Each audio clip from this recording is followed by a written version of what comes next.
Hello viewers, you're welcome to an exciting episode of Edutricity where we bring you more insights into the world where students are doing a lot of things, research, innovation and what have you. And today we have another interesting personality in our midst, and I'll let her introduce herself, but then she is very important to us because it's been very hard getting her lots of emails and calls and all of that, but yeah, you sit down and enjoy. You can take a coffee, you can take anything you want and sit down and enjoy. So yeah, you're very welcome, Doreen. So we are very glad to have you on Electricity today. Thank you. How has life in Bowling Green been?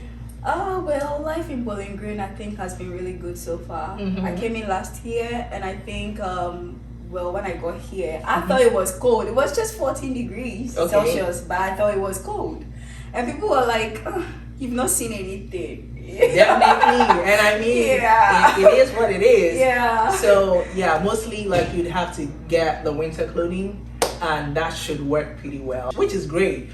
So our viewers would like to know more about you. So can you take us back a little bit into your childhood? How was growing up like? I'm even glad that she didn't start off by letting me solve a math question, guys. I was thinking, like, is she going to give me an equation to solve or something? I wouldn't do that. Okay, so yeah, how was growing up like? Where did the passion come from? Okay, so right from childhood, one thing I knew for sure was how to do math. Okay. Yeah, so through my primary days, I was able to always get my 100% on all my math classes. Wow.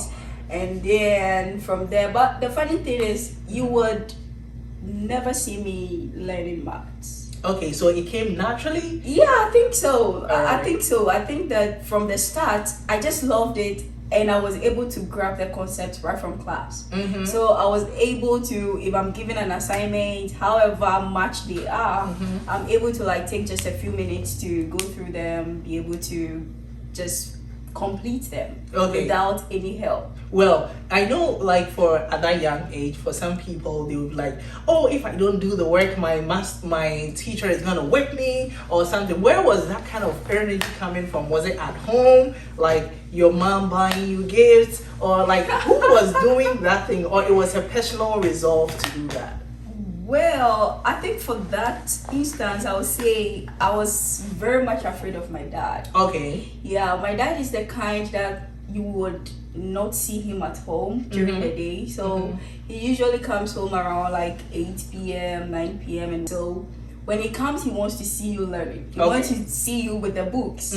So I would, use the day to play with my friends right after school. And then when I know my dad is about to come in, I go for my homework. Okay, so at least you knew you had to do something before daddy comes home. I know. Because if he comes and it's not done, it's a whole new wahala. True. Okay, great. So now you've talked about your primary a little bit. Take us a little bit forward. So how was transitioning into JHS, BC, like was it still your dad, or the motivation was shifted to this sir who is like, hey, everyone mental, that kind of thing?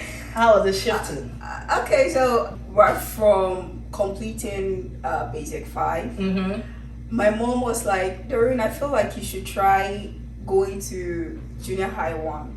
Okay. So I jumped. I didn't go to class 6. I jumped? Yeah, I jumped to my first year in junior high school. And from there, I went to the class. So before the class started, I was asked to go to the school and take a test. Okay. I took a test on English, math, and I think science. Science, I had a 25%. Okay. The only question I need, because the questions were from class, the textbooks that people use in basic science, and you definitely and I had not been there. Yeah. But the only question that I could answer was the question about properties of water. That is something I know everybody knew right from basic 2 or whatever. So yeah, that is why I remembered, and I was able to list the 4 or 5 properties. And that got you your 25. And that is all I had. Yeah, but for the math, the math was quite impressive, like on my part, since I had not been to class 6 yet. I think I had a 72% for the math. Impressive. Yeah, though I have not been to the class yet. Okay. Yeah, so the man was like, my proprietor was like, No, we can't take such a person Okay. because we are grooming Wow. people from where they are till when they are going to write the BC, and we want them to have the good results that our school is known for. How did you feel about that? Like, I was, from the beginning I was scared because Okay. why would you want me to jump class? all right. I felt it was a good thing. I felt like it was a good opportunity to like take up, but as time went on, I was scared because I was going to meet people who already knew the concept, Great. and I had this gap in between what I knew and You what had a lot I to need. do. Yeah, what I needed to know. So I went, and my mom was like, "Try her."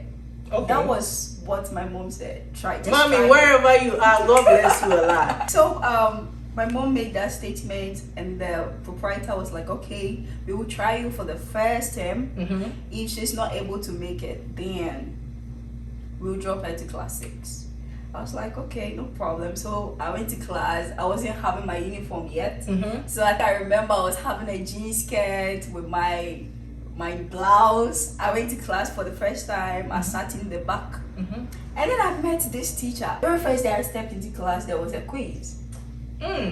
So imagine missing so much, and then I got to the class and there's a quiz. You're welcome. And to the quiz, I had 2 over 10. Wow, that was... The teacher beat me. He did.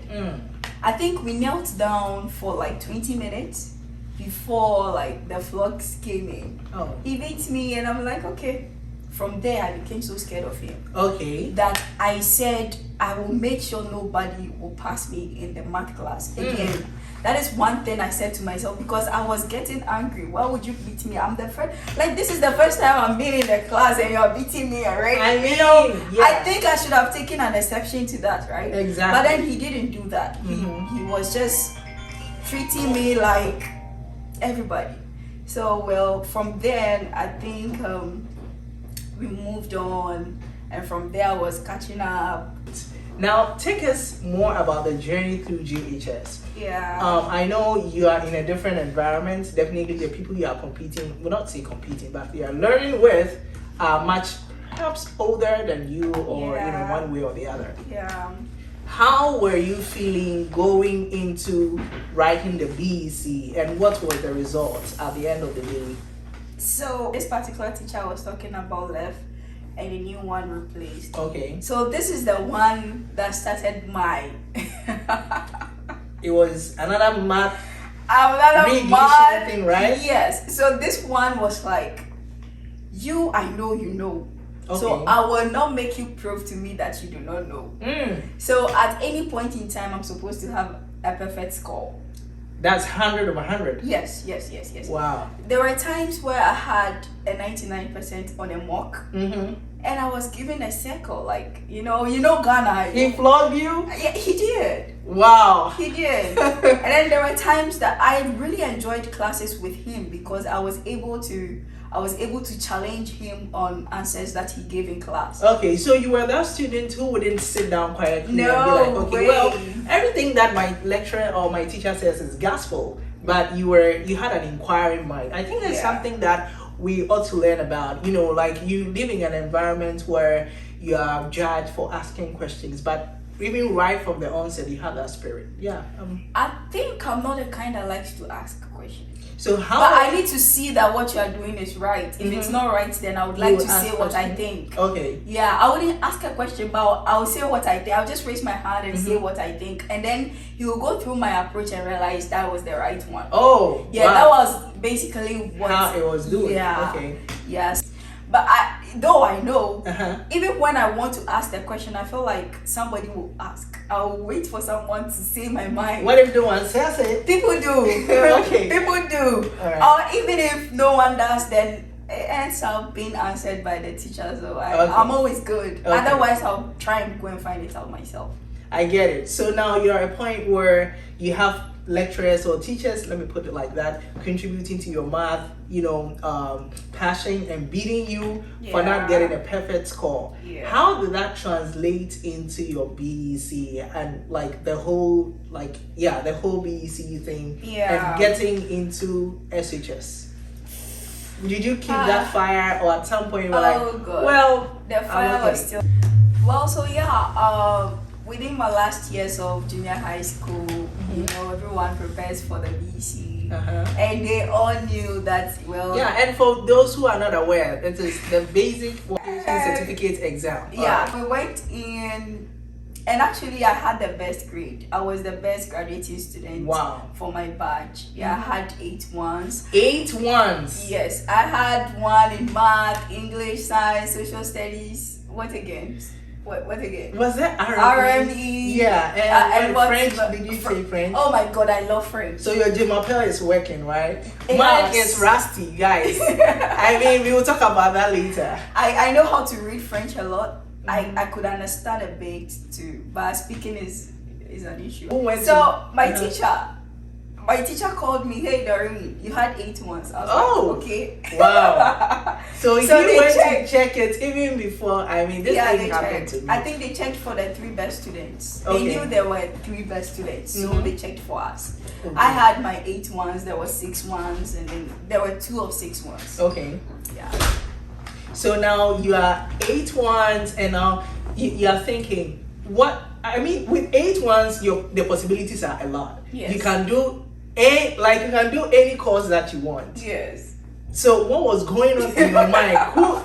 Who actually helped you transition into whatever thing that you transitioned in? Like, who was that person that contributed to, okay, Doreen, I think you have 8 ones, but if you get into this area, it's going to help you. Who helped you go through that? So my school, if you are good and you are good, Okay. the proprietor dictates to you what you have to do. Okay. So for my case, when we were choosing courses to like read in the high school, you have to go and meet him. Like you have a meeting with him one-on-one. So I went to his office and he asked me, I chose my schools. He's like, okay, so what program do you want to read? I said business, because I felt like business had to do more with math. Okay. You know, my mentality was I need to do something I know how to do. All right.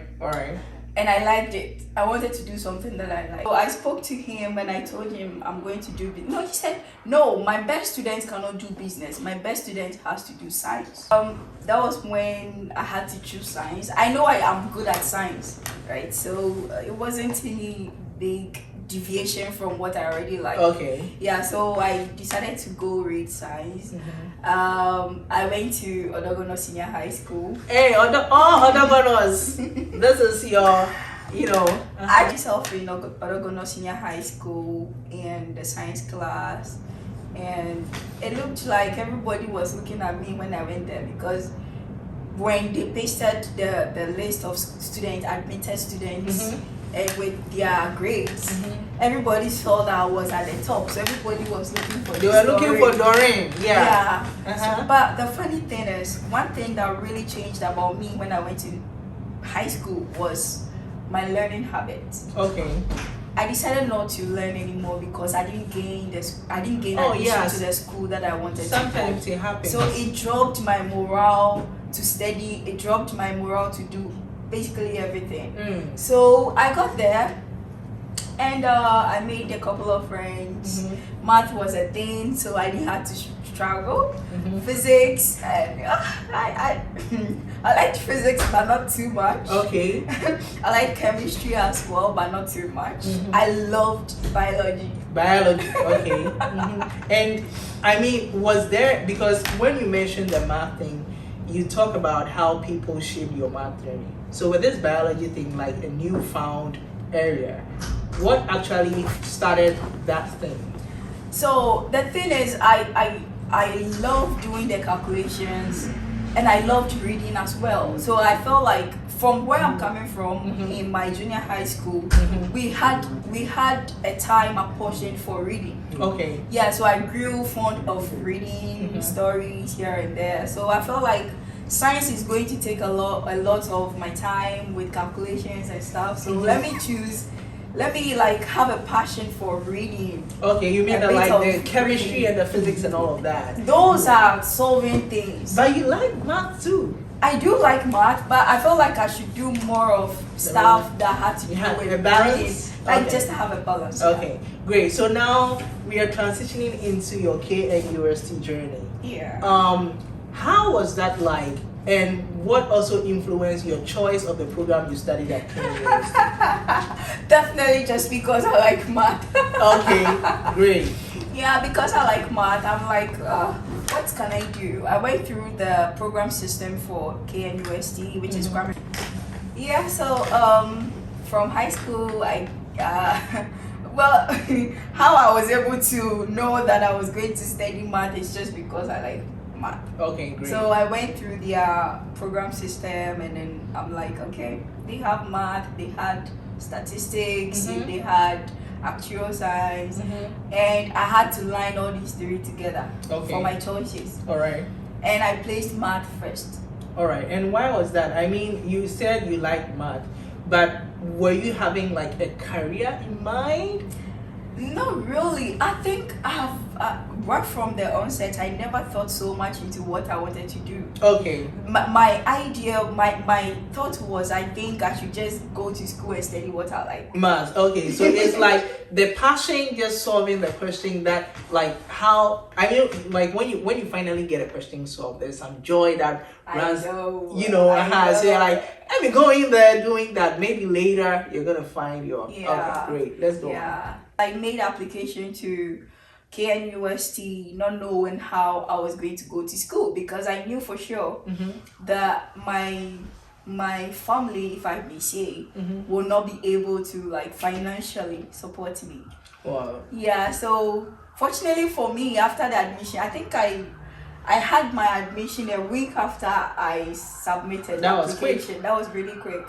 So I was really happy. I went home, told my mom that, hey, I got admission into KNUST to read math. And she was like, okay. And I'm already giving her prospectus, like the things I need to buy for school and stuff. And she was so amazed looking at me. This girl, she doesn't know what is going on. All right. Yeah, but fortunately for me, I met someone who knew someone who connected me to someone, and then I was able to get a scholarship, a full scholarship for all my 4 years of study. Divine help us. Yes.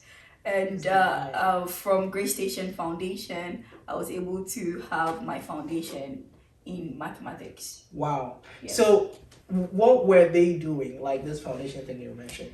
I didn't know much about them, but I know they were paying school fees for people who are brilliant. Oh, okay, great. And needy. Wow. So now you are, mostly when you have a scholarship, it takes that academic, the stress of having to think of where money is going to come from. How did that make you feel? And what are some of the advantages that you had, like as a student who's have everything like paid for? How was the experience like? It was good. It felt good because I felt like even if my parents had been able to support me through the first couple of years, it would still be a problem as time went by. So having someone who was eager to invest into my academics, it was really good. It was really good for me on my path. So I didn't have to think too much about when my school fees was going to be paid. I didn't have to think too much about faulting on deadlines and not being able to register for courses. No, those were not part of my thinking. Yours is to study. To study, yes. To make the grades. To make the grades. I remember when my first GPA, my first results dropped. I was so scared to check. I went home to check, and then I called the PA to the CEO of the foundation. I called her, Madam Irene. I called her, I'm like, Madam Irene, my results are in. She said, okay, can you send me a copy? I said, okay. I sent her a copy. She called me right back. And then she was so happy. She's like, okay, that was a good start. Yeah. Because I kept complaining because the kind of math that I knew and loved to solve, that is not what I meant. I meant in the uni. Yeah, it's totally different. Everything is so different. Okay. Yeah. And what would you say? I know like uni, it's more about how every school is different. Yes. But in my case at University of Ghana, is the lecturers are going to do like 20%. You, the students, you're going to do more of it. Yeah. So tell me about how it felt like because transitioning from SHS. In SHS, even though I was learning and all of that, the teacher is going to do a lot of work to make sure that you're doing well. But when I got to university, it was like, boom, you're on your own. So I'm imagining how doing that with math. Did you form study groups? Were you using YouTube videos? Like, what resources were available and what were the challenges that you faced? Well, at KNUST, one thing I would say was the kind of friends that I made. Okay. Yeah, I wasn't in any specific study group. You wouldn't find me where people are. But one thing is, I had a few friends that if I'm studying and I feel like this is not going on well, I just hit them up and okay, are you available at this time? And meet up, and then I get the explanation that I need, and that's it. And were you the kind of, there are different kinds of students. How was yours like? Would you rather try to grasp things in class gradually, or in one night, not one night, literally one night, but getting close to exam, that is when you are in there, where's this thing? So how was it like? Were you, let us know that part. So in my case, it was group study, but my group study was like just choosing a few people, like 2 or 3, who are really at the top of their game. We meet, then we are done. Like, I'm not that big. No, sometimes like everyone is saying other things, but like we meet, I just like to study alone. I do it myself until I can't push forward. Then I sought for help. Okay. That's what I was doing all the time, and then God saw us through, and then we are here. I'm glad. So now you are done with KNUST. We are going right into after school. Yes. Were you now you're in the US. Were you thinking like when you were done with school, like, oh, I'm coming to the US, or there were some ups and downs, curve, roller coaster here and there, and like how did it happen? Like now you are done with school, your NSS, how did it go? Well, so after school, because of COVID, we didn't have in-person graduation. Okay. Yeah, we did online graduation. That was so absurd. Online. It wasn't nice on our part because we felt like we needed to dress up, wear the robe, make up, and then for the first time I wanted to make up and then go and take pictures for graduation because I felt like I deserved it. COVID was like, wait. It wasn't easy going through 4 years of mathematics. It wasn't easy at all. So I felt like I owed myself that. Wait, mentioning it was not easy. So when you get stressed, you go to class, your brain is so heated up. What were you doing for fun? Or what? How did you de-stress? Like, because it's very important. How were you de-stressing? That's a very good question. Or you were de-stressing through learning? Honestly, I know people like that, guys. There are some of us, like, they'll ask you, how do you de-stress? Well, I study. Really? You're studying so how was yours? I didn't have anything in particular that I was going to do when I'm stressed. Okay. Well, if I feel like I couldn't take any more of the learning, I just take a break and watch a movie. Okay. Probably a Korean movie. Okay. A drama one. Korean one that has so much drama, and then I'll just laugh to it and release the stress and go continue with the studies. Great. Everyone and how they do it. Some people, they want to go biking, go somewhere, swimming, all of that. So I'll take it as you are the movie kind of person, right? Yes, I am. Okay. So now let's go into NSS. So after graduation, everybody has to serve the nation for a year. So for me, I was given the chance to be a secretary to the head of department in mathematics. Impressive. Yeah. Others were teaching assistants, but I felt like I wanted to be there. I actually wanted to be there, and I had it. Okay. So it was there that I had this passion. I realized that I had passion to serve. Okay. I want to work with people, be able to see people smile because I was able to provide this kind of service to them. So it was a nice 1 year service to my nation, and I think I had a really good time. If you find yourself in a place where you really want to be and you are getting the outcome that you want, trust me, it is nice. Yeah. It was nice seeing thousands of students coming in seeking for help from you, and then all these lecturers are coming to you. You were like the face of the department. Oh, great. Everybody goes through everybody goes to the head of department through you. Okay. So it was a nice thing, you know, being able to smile at these people, having a chat with them. People don't want to leave my office because they feel like it was nice talking to Doreen. Oh. Yeah, it was a nice experience over there, and I think from there I had a chance to go to African Institute for Mathematical Sciences. Oh, is it Ames? Yeah, that's Ames. Okay.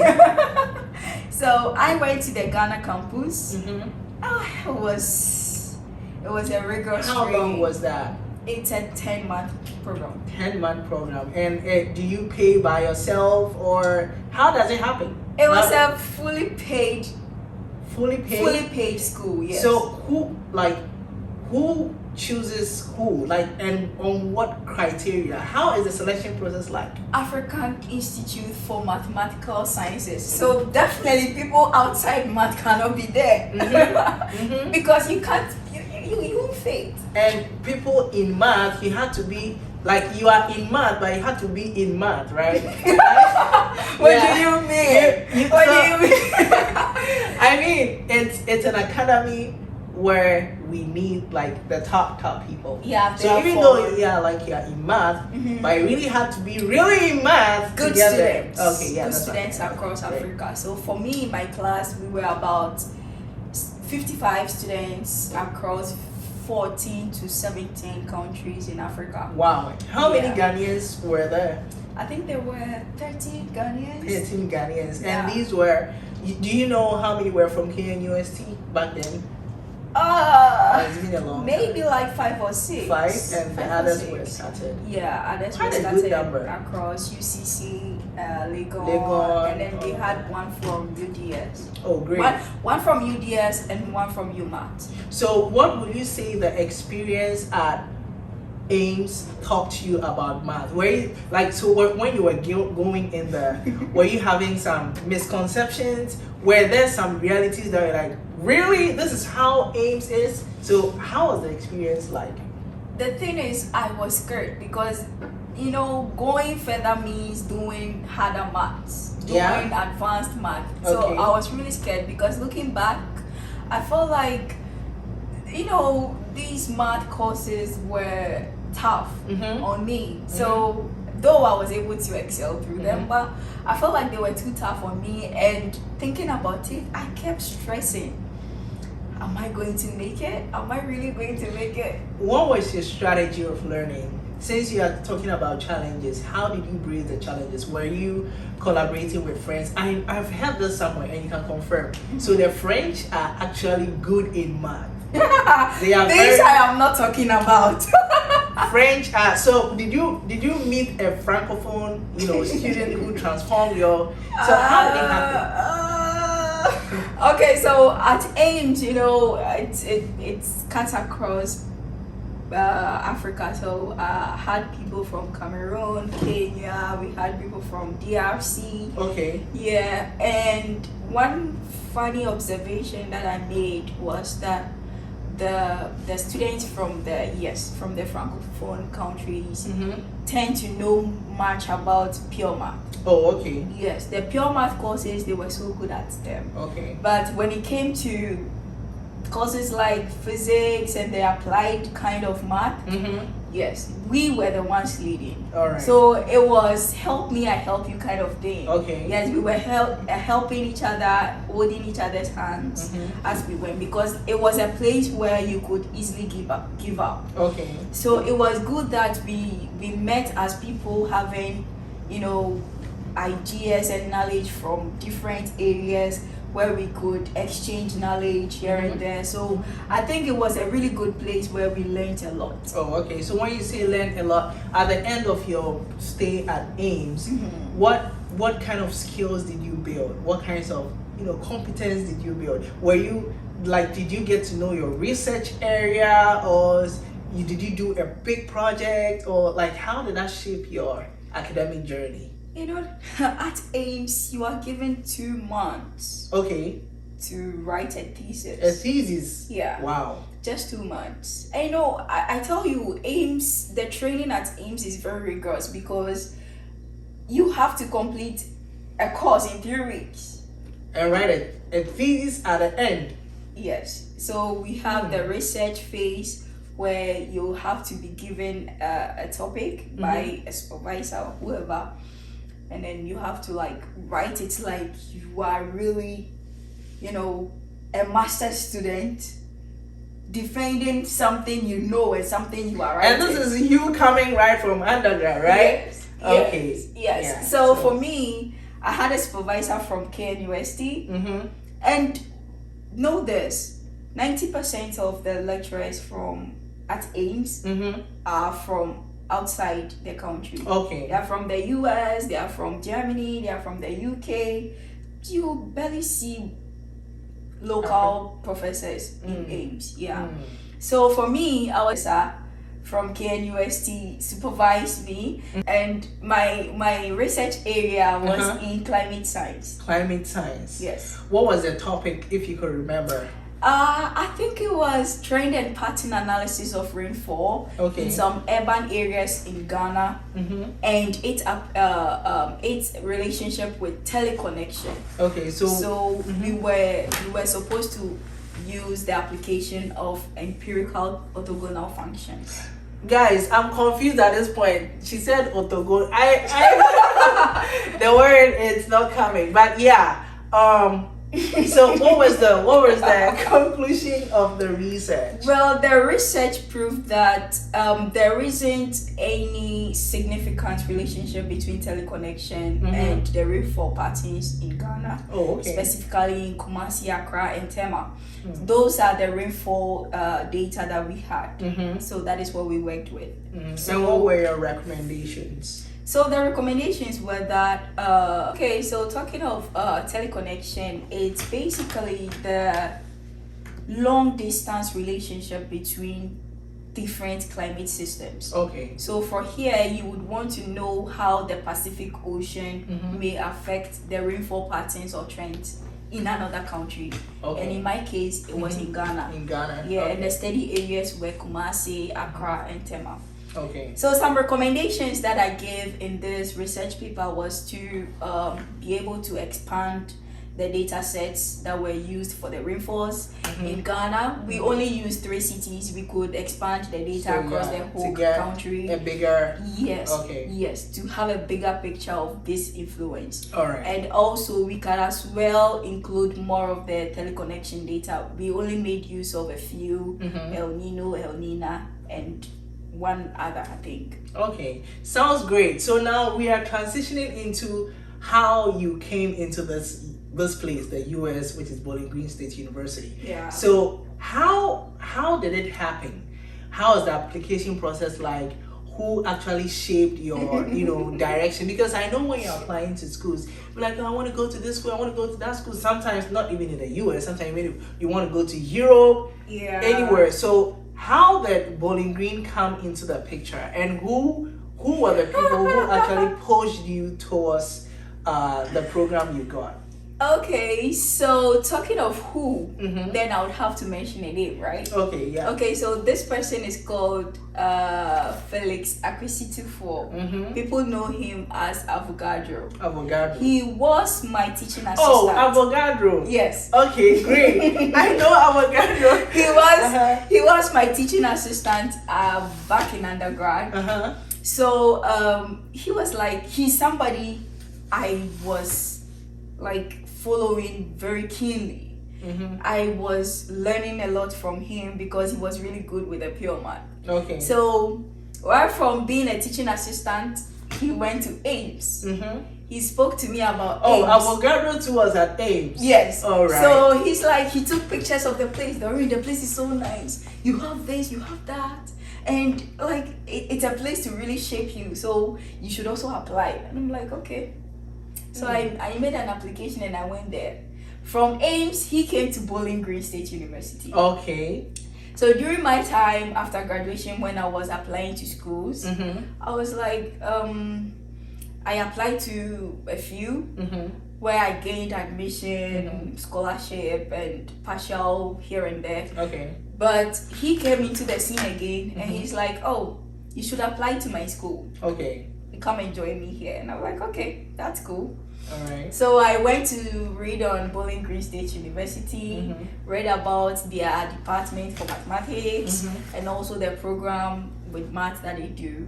So I put in an application for applied math masters. Okay.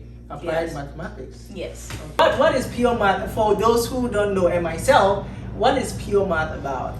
Some numbers, equations, things. How does it? Pure math is just mathematics. Okay. That is mathematics. But we only say applied maths to people who are applying their maths. Okay. So for me, my program is a master's in mathematics. Okay. But I do the pure stuff. All right. Yes. And then the applied maths students who apply the maths that we do. So what are some of your favorite courses? So far I love algebra. I love algebra. Algebra. Like, you know, some people doubt like the real essence of going to study something like math. So how would you say math is affecting in our lives today? I have heard a lot about what you're saying. People used to ask me why I'm studying math, and the next thing they say is, "Do you want to be a teacher?" A math teacher, yeah. Yeah. Well, I think being a teacher is not bad, but there is so much to what you can do with math. Okay. Yes. So looking at our world, I can see you are wearing glasses, right? Yes, I got it here. Okay, good. Do you think if whoever that shaped the glasses into the frame did not use or apply some math, do you think it will be able to fit the way it's fitting? I'd be looking like, I don't want to get in there, but very big, right? Yeah, Good. oversized. So math in our world is everything. Math is everything. It's everything.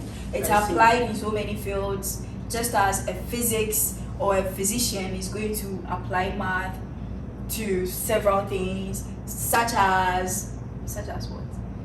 I know they have to calculate the dose that you're going to take, how long it's going to take for the medicine to digest and all of that. You know, like if you take it after 8 hours, like all of that is smart, right? Yeah. They do that calculation. And then, and even with those who make the drugs, like the number of moles that they will need in chemistry. Yeah. Okay. Yeah. So that's all needed. And also how an engineer will also apply math in his field. Okay. So these are the things that math can do. The world is just about math. God was very calculative, so God is mathematics. God is a mathematician. Well, a lot of people say God is, you know, a politician. No, I don't think so. He's a mathematician. To have a sense of the educational system, because this channel is to, as part of like highlighting student research innovation, we also want to understand how the educational system is impacting you as a person and your pursuits. So you have been at KNUST and you are here in Bowling Green. Yeah. What are some of the differences that you see the educational system here in the US, specifically at Bowling Green, and way back at KNUST? Well, I did see a difference at KNUST. You know, teachers have teaching assistants, right?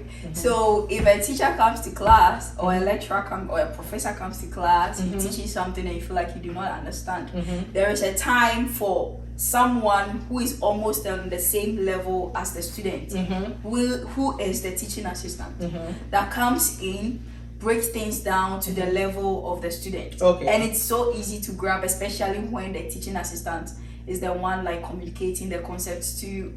Over here, when the lecturer is done, he's done. Oh, for the masters, you don't get another teaching assistant for a master's program, right? Yeah. Yeah. Okay. I get it. How would you talk about like the attitude of the students you are with in general? Would you say they are more receptive to asking questions, or like the general understanding of what it means to be asking questions a lot in class? Is it something that most students do way back, or most students do it here? How is it like? Well, I wasn't a teaching assistant, so I wouldn't know. But I'll talk of when I was a student myself. What happened in my daily class. Okay. Students, I think, used to ask questions a lot. Okay. Yeah, they used to ask questions. Not for me, because I told you already, I'm not the kind that would like to ask questions. Okay. Yeah, but if you ask me a question, I would tell you what I think about it. All right. Yes, but I wouldn't be the kind that usually want to like put up a question. Okay. I don't usually do that. I get it. But over here also, yeah, you could have a whole lecture being a conversation between the professor and the student. Okay. The line of question that the student came up with, yeah, could cover the whole class. Okay. So people are very intuitive, curious to know more. So it's always nice that they have these ideas that they want to always share, they always want to ask about. So it's more, I feel like it's more interesting in classes here in the US. Okay. Compared to my home country. Okay. Yeah, because you sometimes I wonder, how did this person think about this question? Exactly. You get it? Because the professor, I remember in one of my classes, sorry, there was one time a student had to ask a question, and the lecturer had to stand, fold his arms, look on the board for a while, and even at the end he was like, okay, I didn't think about it this way, but I'll go research, and then we meet the next time, I'll talk about it. Great. And I'm like, wow. Great. Wow. Great. And also one thing, this is the place where you are given homeworks or assignments that the lecturer himself does not know the answers to the homework. Oh. So yes. you figure it out with him. Yes. So we go to his office hours, we get stuck. We get stuck at the way, and then we are like, okay, we can move. So let's just go to this man. Let's send him an email. Prof, can we meet you at this time on this day? He's like, okay, cool, you guys should come in. We go all in.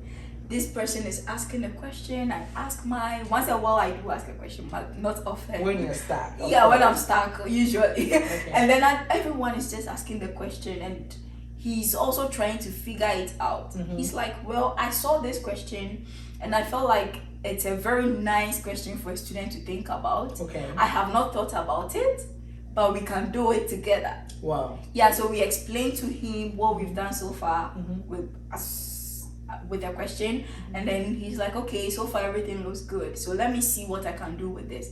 He also takes a chalk, he has a board in his office, he starts writing, and maybe he tells us a little bit of what we need to know and what we may need to progress, and then he says bye to us. Then we go back to thinking of how to go about it.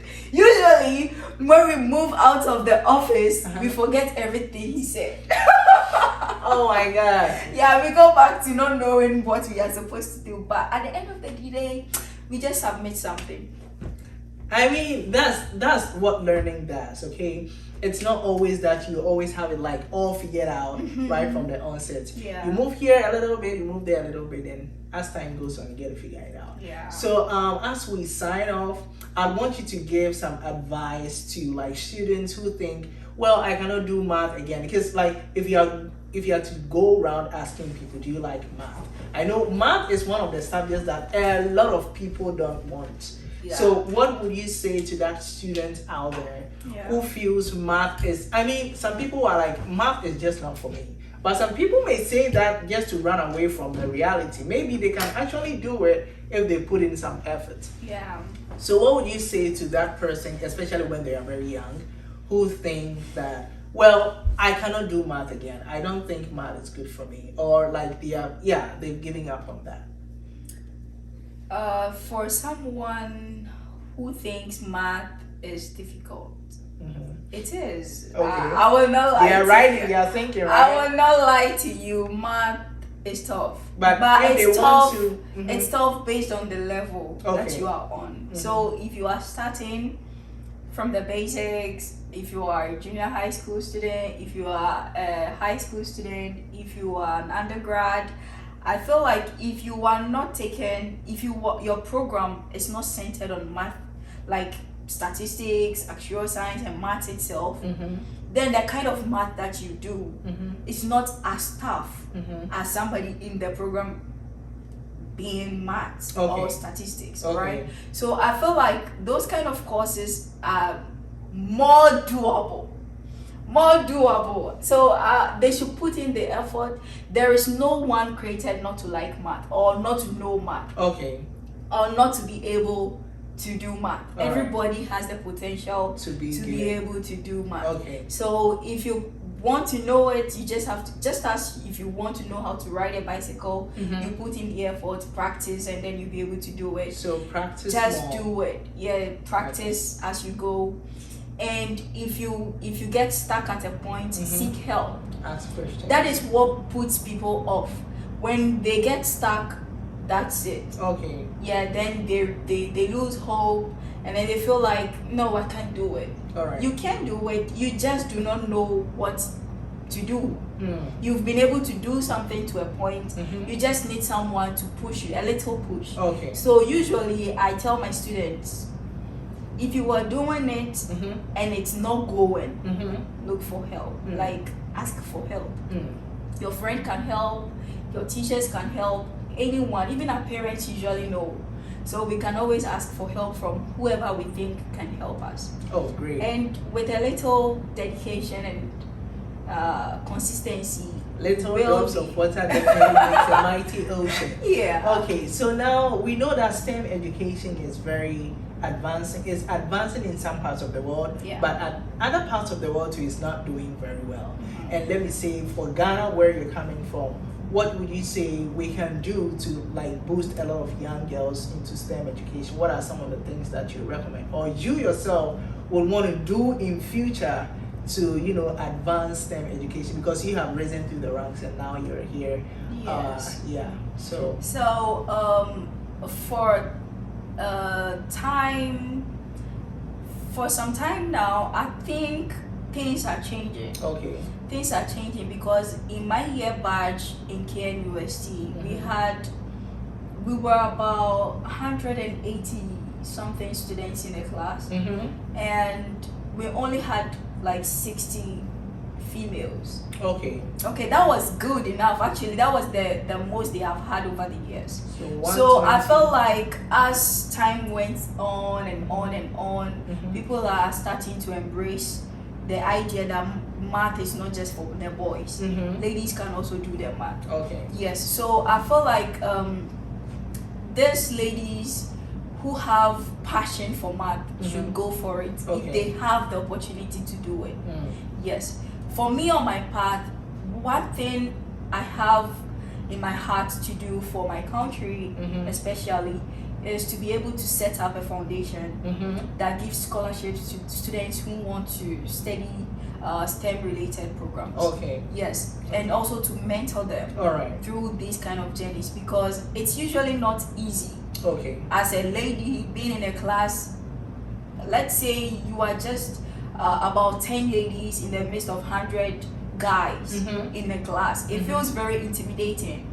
And also, if the grades are not moving as it's supposed to move, Uh-huh.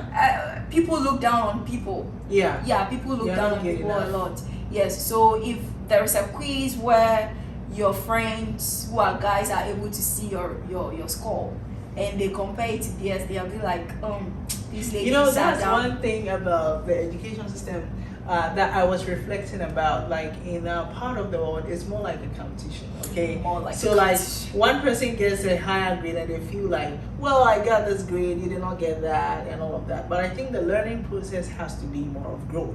Yes. So everyone is in their track. If today you had like 50%, it Yeah. doesn't mean the other person is better than you. You just have to concentrate on yourself and aim for like 90. Yeah. The next time you're going for 100. Like Yes. just the kind of growth. But then in our part of the world, you see the list is posted on the notice board. Someone's like, I was first. Maybe the person had like 50%. And the person was first. And the person is thinking just because they had 50%, and you are first, like you are top there. Yeah. Meanwhile, Yeah. you could have gone higher. Yes. So, you know, it's more competitive than like a process of rediscovering yourself and trying Yes. to learn. Yes. Oh, We are very grateful to have you, Doreen. Thank you so much. It's been a wonderful conversation, taking us on this journey from Ghana through, KNUST, Ames, Bowling Green, and now we are here and we know what you would like to do. And everyone watching, thank you for having us. And this is Electricity. We are going to come your way every time with another exciting video. It's been very lovely spending this time with you. And have a great night.